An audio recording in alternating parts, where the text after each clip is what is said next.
Hey everybody, today I'm going to talk about some spooky, creepy games for the Atari 2600 and 7800. These are games that you could play on your 2600 Plus and 7800 Plus, with the possible exception of a title or two that I will get to later. So if you're looking for some games with ghosts, monsters, creepy crawlies, and the like, this list is for you. I will list these games in chronological order, starting with the oldest, using dates from randomterrain.com for the Atari 2600 titles and AtariArchive.org for the 7800 titles. I have 5 games for each system, so let's dive in. We're going to start with Haunted House for the Atari 2600 from February of 1982. In this game, you enter a 24-room, 4-level haunted mansion, trying to find 3 pieces of a magical urn to complete it and escape. You can press the button to use a match to uncover objects in a room, but you can only carry 1 object at a time. However, when you combine the pieces of the urn, it remains a single object. Other objects include a key to go through locked doors, and a scepter, which will usually protect you from getting scared to death, losing 1 of your 9 lives if you're touched by a spider, bat, or ghost. When you do escape, you get treated to a fun Twilight Zone style theme. The game has 9 variations, which can add or remove locked doors, make enemies faster, and more. This was one of my favorite 2600 games growing up, and I still enjoy playing it to this day.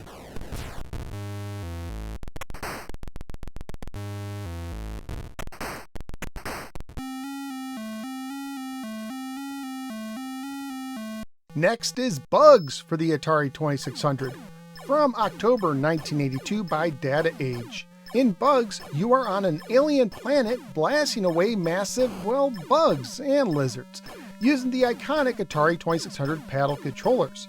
From time to time, objects appear on your level that will turn deadly when they become red and can be difficult to destroy.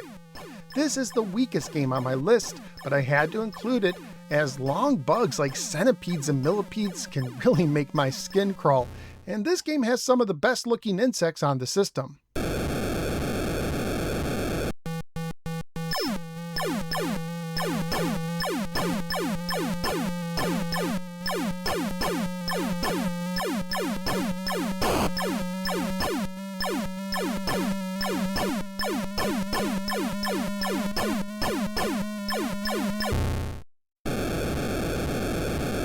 My third game is Frankenstein's Monster for the 2600 from April 1983, also by Data Age. This is one of my hidden gems on the system.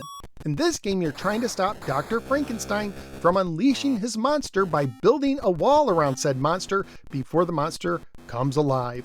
In the first phase, you must go to the bottom right and grab a stone and return to the top. In the second phase, you must get around a mass of bats and add the stone to the wall.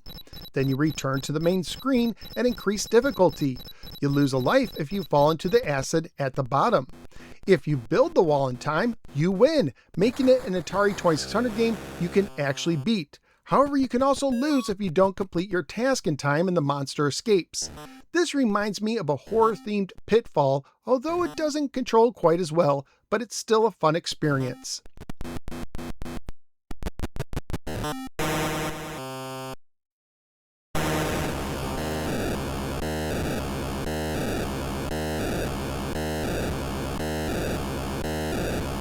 Next, we have Ghost Manor for the 2600 from September of 1983, published by Xenophobe, the company known for making double cartridges as well as single cartridges. The goal of Ghost Manor is to rescue your friend from Dracula. This game allows you to use the black and white color switch on the system to choose if you want to be a boy or girl rescuing the other. This option was a true rarity when this game came out. In the first section, you try to touch a ghost or skeleton, playing a game of tag, if you will, as long as you can. In the second section, you shoot all the small enemies with spears. Once you cleared them all, you can shoot the chopping mummy guarding the door, as long as you haven't run out of spears. Now you enter the castle. On the first 2 floors, you must avoid all the electrified walls while touching the sides of coffins, searching for crucifixes. On the 3rd floor, you press the button to use your crucifix to try to force Dracula to become trapped in the upper right room to win the game, but your crucifixes are limited use and there is a timer to beat as well. The controls aren't always the best, but the game is enjoyable and it's amazing how much they fit into a 2600 game.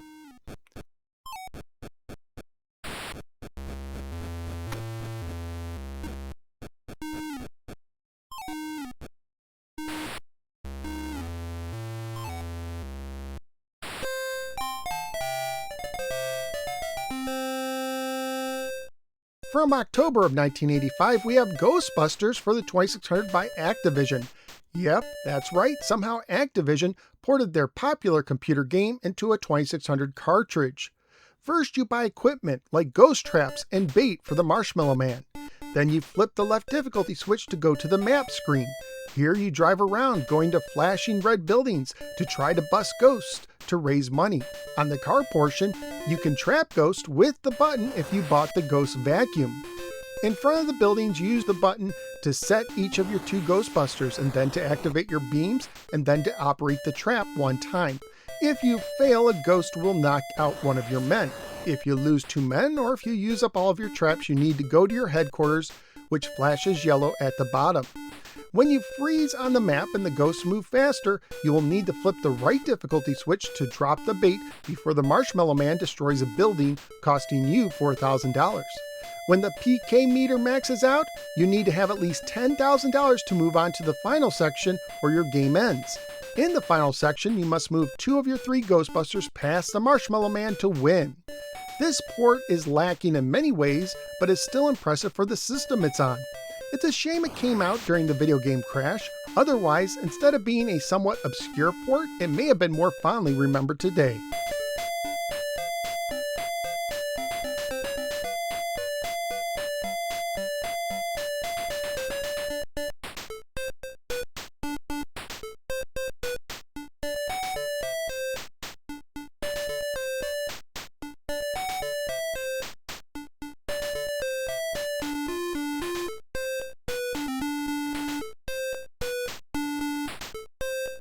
My 6th title is Crossbow for the 7800 from April of 1989. Based on the 1983 light gun arcade game by Exidy, this game can be played with either a joystick or a light gun if you have one. In it, you and your band of friends are out to take down the evil master in his faraway castle to recover stolen treasure. At times, you will have to select a path, which may shorten or lengthen your journey.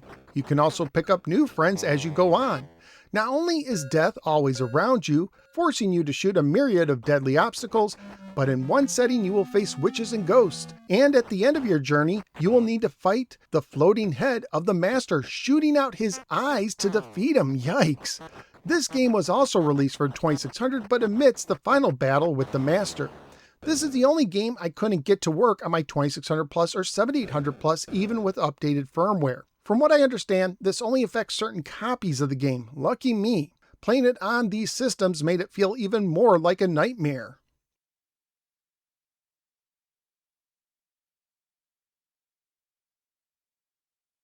Next, we have Dark Chambers for the 7800 from April of 1989. Most of you may get Gauntlet vibes from this game, but it's actually based on the game that inspired Gauntlet, Dandy, for the Atari 8-bit computers. In this 1 or 2 player game, you go deep into the dark chambers searching for treasure. As you travel, you can not only find treasures, but also keys to open doors, weapon and defense upgrades, health refills, and smart bombs you can collect and set off with the right button. You will also need to fight various ghouls that will often be replaced with weaker enemies when you defeat them. And don't forget to take out the spawners before they unleash even more havoc.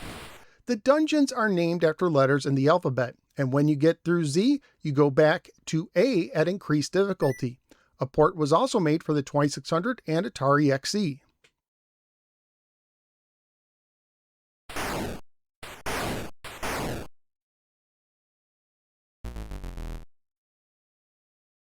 From September of 1989, we have Xenophobe for the 7800. Based on the Bally Midway 1987 arcade game, Xenophobe places you against some familiar-looking aliens. Your goal is to clear out space stations of the alien menace before they take over, triggering an auto-destruct. You can also find a computer disk to set off the auto-destruct if you wish, but you get the most bonuses for simply taking them all out on your own. But it's not easy. Aliens are constantly evolving and multiplying. However, you can find limited grenades and various guns, but if a gun gets knocked out of your hands too much, it will explode, leaving you to fight with your fists. Space stations can have multiple floors, up to 5, with elevators needed to travel in between them. Just be careful, aliens love to jump scare you when you approach a door. This game has no end, but it can be fun, especially if you have a friend to join you. This cartridge wouldn't play on my 2600 Plus a year ago, but worked fine on my 7800 Plus recently with updated firmware. A port was also made for the 2600 and Atari Lynx.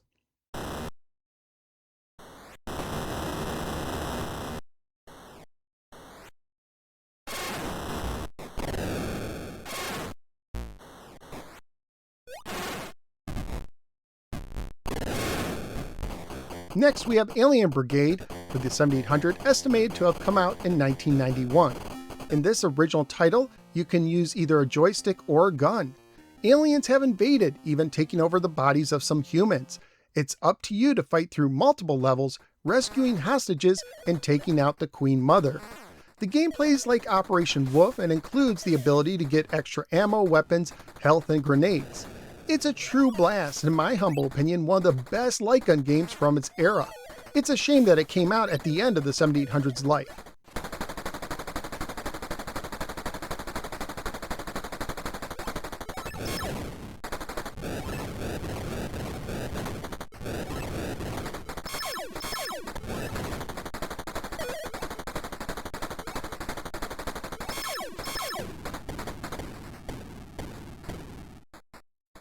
Finally, we have another game that came out around the same time, Midnight Mutants for the Atari 7800. Another overlooked late release for the system. Here you're trying to rescue Al Lewis, playing Grandpa, who looks very close to the character he played on the Munsters, but is legally technically different. He's been captured on Halloween of 1992 by a reincarnated Dr. Evil and placed in a pumpkin, and only you can save him. The game plays a little bit like an isometric Zelda. You will need to find items to unlock new areas, and weapons to fight with. You can also find diamonds to grow your health bar, and potions to replenish either your blood purity or your health bar. As if either go down to 0, it's game over. You will also face 3 screen-filling bosses. With 1 life and no continues, there's not a lot of room for error, but if you know what you're doing, you can complete the game in around 40 minutes. This game really showed off what the system was capable of, if put into the right hands. Unfortunately, this game is rare and has never been officially re-released, probably due to the Al Lewis license, causing loose cartridge prices to currently surpass $100. So there you go, 10 spooky, creepy games for the Atari 2600 and 7800. What do you think? Did you play any of these growing up, or even nowadays? Are there any I missed? Let me know in the comments below, and I will see you next time.